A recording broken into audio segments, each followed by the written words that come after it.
Alright, in this video, I want to speculate about some things, just kind of thinking out loud here about some possibilities. I'm not saying this is what. It's just something to think about concerning this Prince Charles guy, or soon to be King Charles. If you haven't heard that the Queen of England has recently passed away, and the next in line is this Prince Charles fella, and soon he'll be inaugurated as king.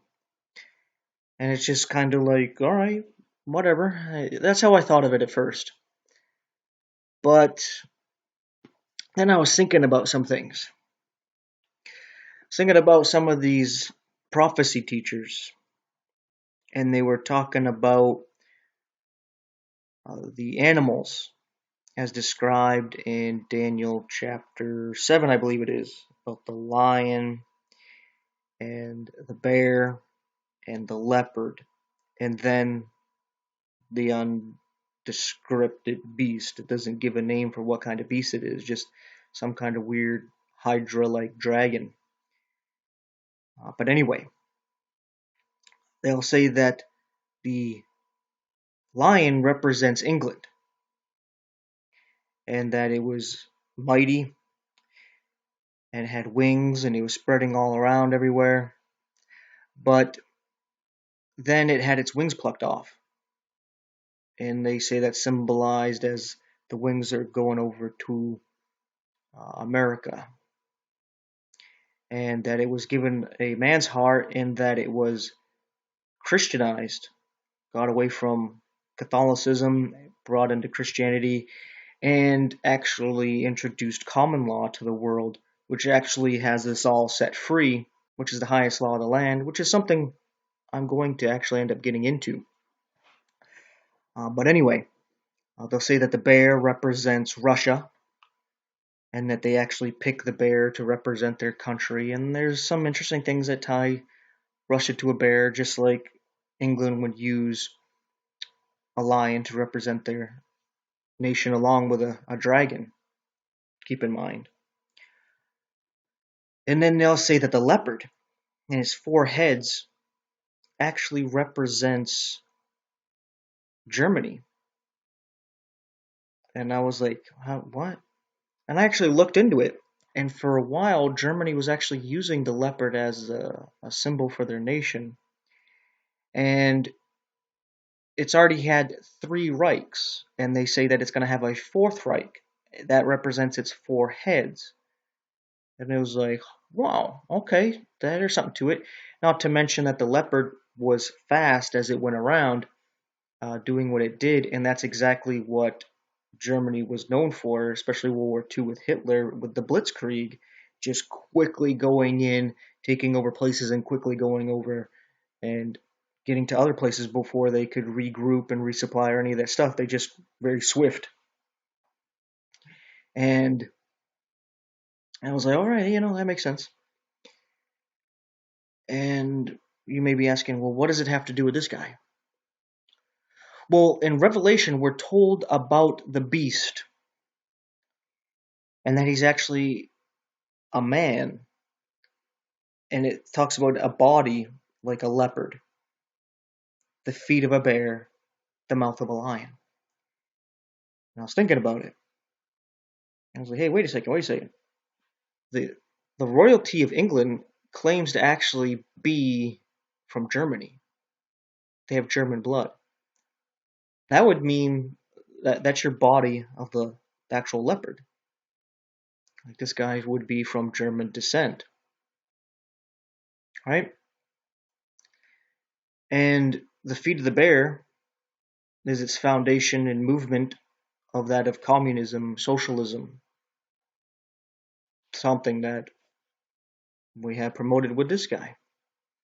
And the mouth of a lion, well, the mouth is obviously from England and speaks English. It fits, right? Not saying that that's what it is and that he's the AntiChrist, the beast.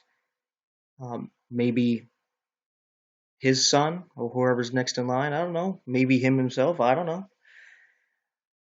it just didn't seem to fit. I was like, this guy's the Antichrist? I don't know about that, but who knows, right? Something to think about. Because I was listening to somebody the other day talk about his throne, and that England and their royalty claims to have been derived from the tribe of Dan, and they have also Jewish descent. And the Antichrist would be a Jew. And under the throne of the king or queen of England is actually supposedly the stone that Jacob rested his head on when he saw the ladder up to heaven where the angels were coming up and down.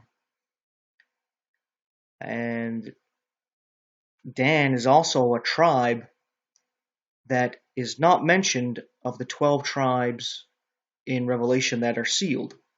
There's 12,000 from each tribe, but Reuben, no, I think he's actually back in it. It's actually Dan and Ephraim who are not part of the tribes listed, and instead we have Manasseh and Levi is actually put into those 12 tribes. So that's kind of interesting there. So I was like, a lot of that kind of fits. And he recently had some kind of speech right when this pandemic ended up coming about, talking about the Great Reset and renewable energies and having to do stuff now because of the climate and all this stuff. And yeah, I was kind of thinking maybe this guy's used it to do some kind of peace treaty as well. I was looking into it, and they were saying that the Crown of England actually owns 2/3 of the world's land. And I was like, oh, there's a lot of interesting stuff. But they were saying that the Crown actually owns the Vatican. I was like, I don't know about that. But, keep an open mind to it. But it actually seems the opposite, that the Vatican actually owns the Crown of England. And that's what I want to get into to end this video, where just wanted to speculate about this guy being the Antichrist. There's something to it, right? I'm not saying he is. It seems a little bit weird. Like, that's not who I would pick for him to, to be the Antichrist. But what do I know, right? What do I know? But anyway, when we look at some of the evidence over here, the Crown of England is actually owned and operated by the Vatican. The Vatican, all roads lead to Rome. And the Vatican actually means divine serpent. Just a little tidbit there you might want to write down on your notes there. But anyway, the Vatican operates under Roman law, right? England is common law, except they have been overrun by actual Roman law.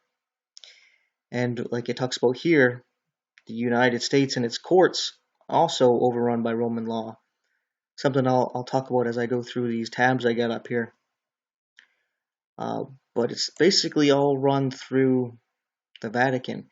And right when the Queen dies, the Vatican is also pulling all its resources back to Rome. And as this is talking about, through Roman law, the Vatican doesn't just have its 1.2 billion Roman Catholics as its citizens of its nation, because that's what the Vatican is. It's a city-state. It's a nation. The Pope is actually a king along with the head of the church, just like the old Roman Empire had. The emperor was the Pontifex Maximus, the high priest of the pagan Roman church, and they worshipped him as a god, and he was also emperor or king of Rome. And look what we have here with the Pope. It's just the continuation of that. And through Roman law, he actually has control of the churches, because a lot of the churches, like even your church you're part of, you might say you're Protestant, and your church might say some things against the Catholic Church, like the Seventh-day Adventists, but they're all 501c3 organizations where they are tied to and bound to the government through Roman law, which is owned and controlled by the Vatican. And that's why you see this ecumenical movement where all the Protestants are going back to the Catholic Church, along with all the other religions. You see them hosting the witch doctors of Africa, South America, and North America, along with the Hindus and the Buddhists and the Muslims and uh, the Aboriginals of Australia. You got all that going on because that's Catholicism. It's universalism. It's bringing in all the religions. It's not Christian. It just absorbed Christianity into everything else that it has. But anyway, that's why it's considered a harlot, and it's fornicating because it's mixing all of these things together that shouldn't be even mixed together in the first place. But anyway, let's take a look at some of these other tabs here. London City, Washington, D.C., and the Vatican are all independent city-states owned by the Vatican. The Vatican actually owns the District of Columbia, and they own the City of London. Right? So, through those agencies, the Vatican actually runs London through Roman law that they established through that one little city. A little bit of leaven leavens the whole lump. One little city ruins the whole country. And as Americans, we've given up our freedom by taking part with Washington, D.C., by getting birth certificates and social security numbers and IDs and driver's license and signing the W-2s and all these things where we're getting into agreement to be bound by their rule, their law, that we're not actually bound by. But I've made other videos about common law, so I'm not going to get too deep into that. But just wanted to bring this one up. I'm going to put these links in the description if you want to go through this to start your little study into this. Like we got like this one. In 1871, the Vatican actually took over the United States, and that's exactly what Abraham Lincoln was actually talking about. That his biggest enemy was actually the Jesuits, and he's actually worried about the Jesuits killing him, and that's probably what happened. As Wilkes Booth there, who shot him, ended up being a Catholic fella, and he's out of the way. He wasn't able to do greenbacks. He wasn't able to keep America independent. Things changed, and after that, things started to become more and more Romanized, where later on, finally, we get the income tax and Social Security tax and Medicaid, Medicare, all this stuff because of being bound into Roman law. It's not the law of the land of America. It's from the United States corporation that is run from the District of Columbia, that only has jurisdiction over the District of Columbia and its government agents. By you having a social security number, an ID, and driver's license, and all that stuff, you are a government agent, so they have jurisdiction over you. That's why you're bound by all their stupid laws, regulations, and fines, and all this bullshit, where you're like, they're taking away my freedom. No, you gave it away to them. You can just stop playing their game and give them back all that documentation and be like, that's not me, and you're free from that stuff. But you're not going to do it, so you're just going to sit there being a slave and complain about it.